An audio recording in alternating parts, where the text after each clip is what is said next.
All right, guys, what's going on? Welcome in. So, one player that's been turning a lot of heads so far at New York Jets training camp is defensive lineman, a versatile defensive lineman in Eric Watts, who was an undrafted free agent from UConn. He's a player that's been turning heads really throughout the course of voluntary OTAs, and of course, we have to take it with a grain of salt.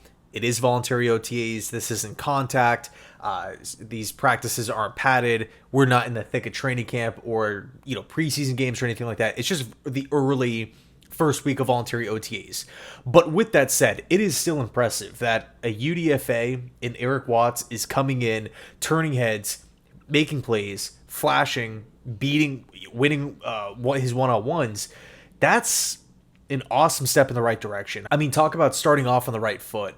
If you look at Watts back at college, if you look at what the Jets paid him, which was the equivalent to a high 6th round pick, matched with where he was projected to be drafted, I think it's fair to ask the question, did the Jets potentially land a steal here? I think it's totally fair to ask that, even though it's early and whatnot. But, I think what's really, really important here is the defensive line as a whole. And before I dive into Watts at UConn, I think it's important to preview this defensive line. So we look at the edge position right now. There's really four main guys: Hassan Reddick, Will McDonald, Jermaine Johnson, Michael Clemens. I think those four are going to be the rotation. No more Carl Lawson, no more JFM. Those guys are off the team. We'll see what happens with them as far as 2024 goes. But as far as the Jets are concerned, I feel great about the edge rusher position. But of course, in this style of defense, the role is cut out, right? It's crystal clear. We know what these guys are there to do. But on the inside, this is where it gets a little bit more interesting.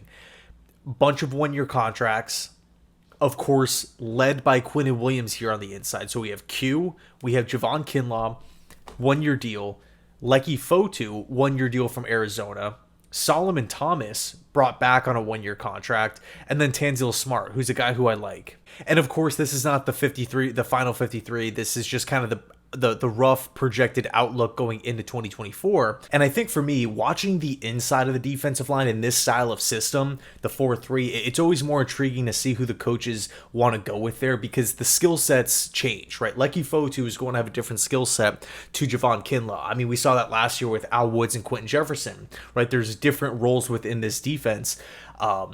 No matter what the positional title is, defensive tackle or what have you. So our attention turns to Eric Watts, and we ask the question, how does he fit into this whole equation? I think right off the bat, we have to look exactly what he did at the University of Connecticut. Coming in at 6'6", 274 pounds. He could play in a 3-4, a 4-3, again, because he's so lengthy and powerful, and he also has a really quick first step, pretty explosive off the ball.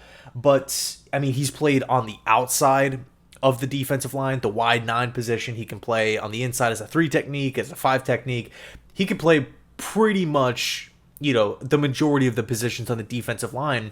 And if you're a defensive coach, specifically a guy in Jeff Ulbrich and Robert Saleh as well, they're probably looking at Watts saying, hey, we have a versatile player who has great size, great strength, quick, explosive, and had 2 productive years back at UConn, right? Think back 47 career games played in college, so he's coming in with a lot of experience. 2022 was his best season, where he was first team all-independent. And, I mean, you look at the tackles for loss. He really made a lot of plays for that Huskies defense, one of the leaders of the team. So, again, if you're looking at Watts from Saleh or Ulbrich's perspective, they're probably saying, hey, there's a lot of likable traits here. Let's just get this guy into the building. Let's make it happen, Joe Douglas. He, of course, did by paying him a lot of money, equivalent to that high 6th round pick. And we're going to mold this guy. So can he make the 53-man roster?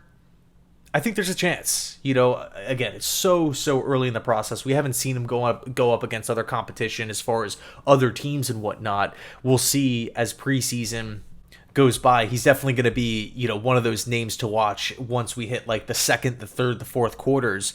How does Eric Watts do on the D line? But it should be interesting. I can't wait to see how it plays out. the Jets also brought in Leonard Taylor as well, who was supposed to be drafted, right? That was one of the UDFAs that a lot of people were just shocked by. Like, how did this guy not get drafted? Not to say he was like a first or second or third round, projected pick, but I mean, I remember seeing mock drafts with him going in like round 5. Round 6, round 6, some in round 7, but the majority of the mocks that when I was looking at, because I being from Florida, I try to really digest every college player coming out of the state and try to get a good read on where everybody's going to end up. And again, Leonard Taylor was being constantly mocked in the bottom of the draft, 6th, 7th round, but we scooped him and Eric Watts up in the UDFA pool. So anyway, let me know your thoughts down below in the comment section. Thanks so much for watching. I appreciate it. And as always, go Jets.